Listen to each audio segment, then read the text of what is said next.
Hey guys, I'm back. What's up? How y'all fucking doing? Sweet. So today I really want to talk about taking care of yourself, self-care. For those of us who are woke and out here doing social justice work and just trying to educate people and do whatever it is that you do in your own way, it gets really hard and it weighs on you. You get really tired, emotionally and physically draining for us, and sometimes it's really hard to keep going, and sometimes it's really hard to stay motivated. And so I get a lot of questions in my inbox asking me like, how do you keep motivated to keep doing stuff? How do you take care of yourself and so on and so forth? So I kind of just want to talk about what I do that works for me. Everybody is different.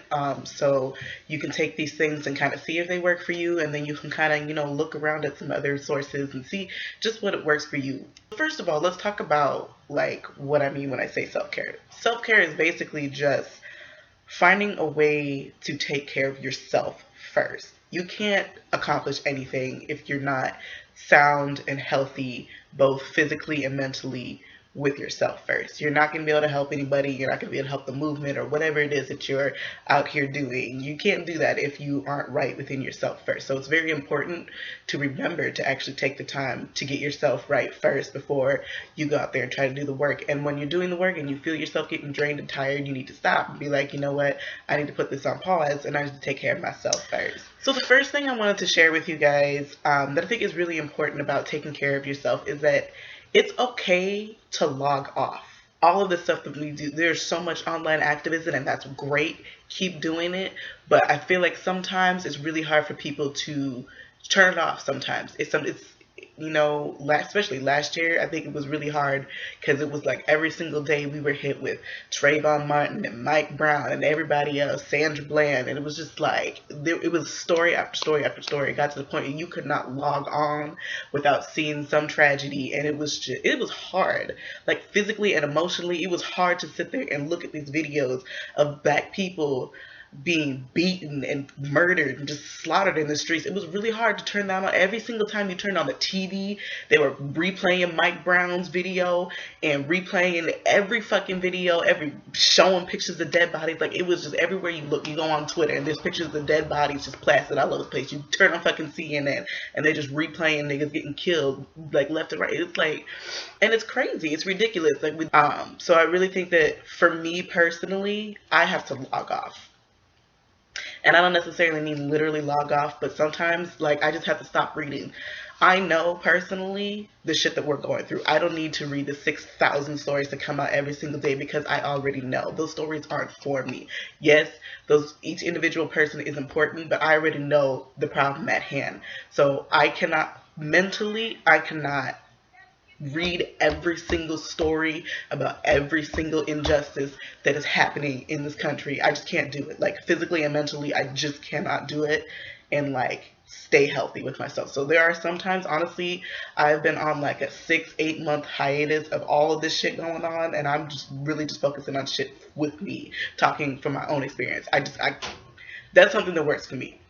And I think it's really important for you guys to do the same for however long, whether it's 24 hours, whether it's 2 years, whatever works for you. And I get a lot of people who feel like they feel guilty for logging off or taking a break from the movement for a while. And I don't think that's fair. It's okay for you to feel like you cannot participate in this movement right now. It doesn't mean that you don't care. It doesn't mean that you're against the movement or you're ignorant or a coon or whatever it is that that everyone be trying to tell you every time that you're not out here fucking on the front lines with pitchforks and swords ready to kill, like ready to fucking go to war. It's okay if you need to take a step back and watch from the sidelines and support in the background and do what you can. You don't need to always be number one champion on the front line. It's okay.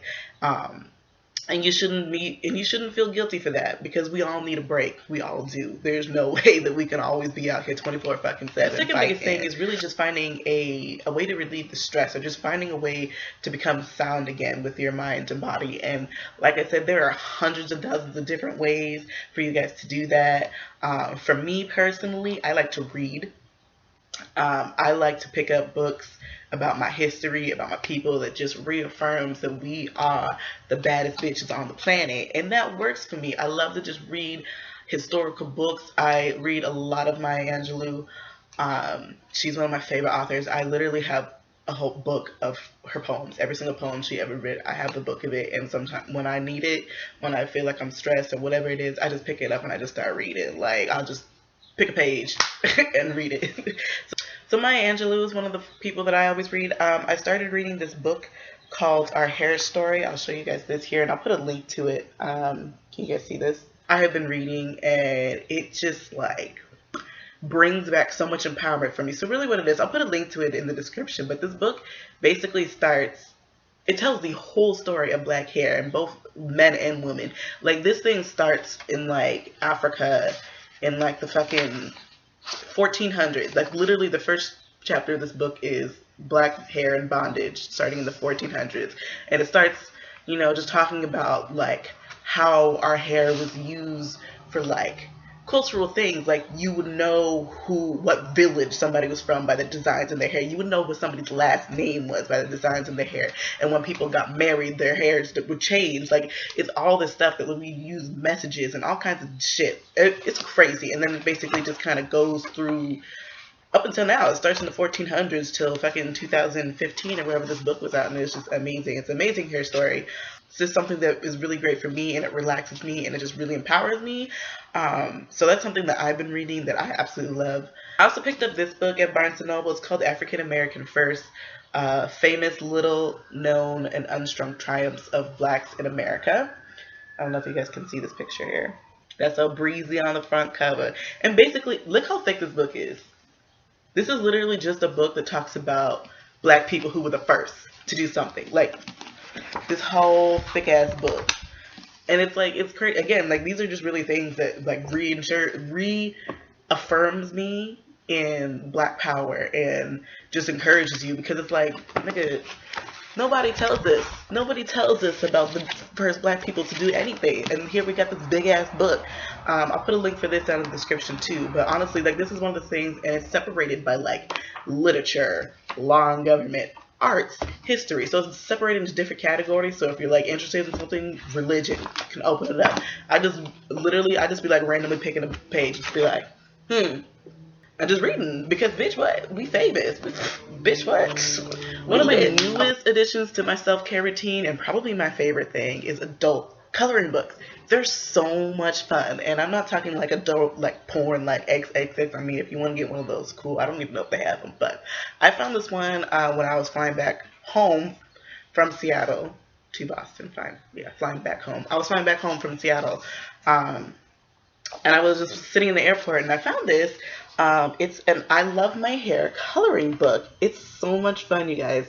But this is like super relaxing. It's actually like scientifically proven to like relax you, because it like, I don't know, some shit about the blood in your brain, and it like distracts your brain from all the bullshit and whatever. But yeah, the coloring books have been something that I have newly found, and I absolutely love it. I bring it with me like everywhere. I think I particularly like this one because, one, it's about natural hair.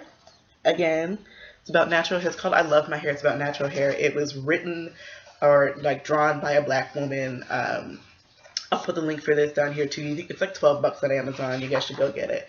It's drawn by Andrea Pippin. She's a black woman, and she basically, she made this because, she just wanted to show us that we can celebrate our natural hair and all the different textures and blah, blah, blah, blah, blah. Like, it has awesome ass things like these. Like, come on, how fucking cool is that, y'all? Like, yes. There's just so many fun pictures in here. Like, honestly, like, half of these I've never actually finished, because they're just so fucking cool, and I'm like, oh, I want to go start on this, because this one's dope as fuck too. Oh no. Anyway, so again, I'll put the link down to this in the description. It's called I Love My Hair. It's by Andrea Pippins. It's like $12 on Amazon. I probably paid more for it in the fucking airport, but I would definitely suggest getting this or any other adult coloring book that honestly, you don't even need to be adult, bitch. If you want to color some fucking fairy princesses, go for it. But coloring books are another thing that for me works great. It's just distracts your mind. It's fun. You can do whatever the fuck you want. Yeah, so I think I would really recommend that for you guys. I would really recommend that for like self-care stuff.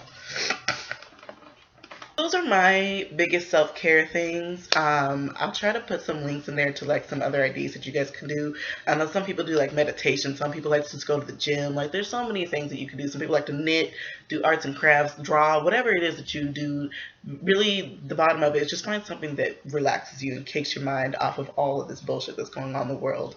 Take a step back, log off, choose your battles wisely. I get so many messages from people that'll be like, so and so said this to me, and I want to drag them, but I don't have the energy, and I feel like I'm messed up because I didn't say anything, and blah blah blah. It's like you don't have to fight every single fucking thing that comes your way, whether it's bullshit or not. Like it's not your job to fix the world. It's not your job to educate every single person. And if you're out here trying to fix every person and every problem that comes your way, you are going to die by the age of 4. Yeah, so that's just about it. I've been talking for a long fucking time, so I'll shut up and get off of your guys' computer screen. Yeah, if you guys have any questions, feel free to hit me up in my inbox and my email. Y'all know how we do it. Yeah, so see you guys later. Bye. Mwah.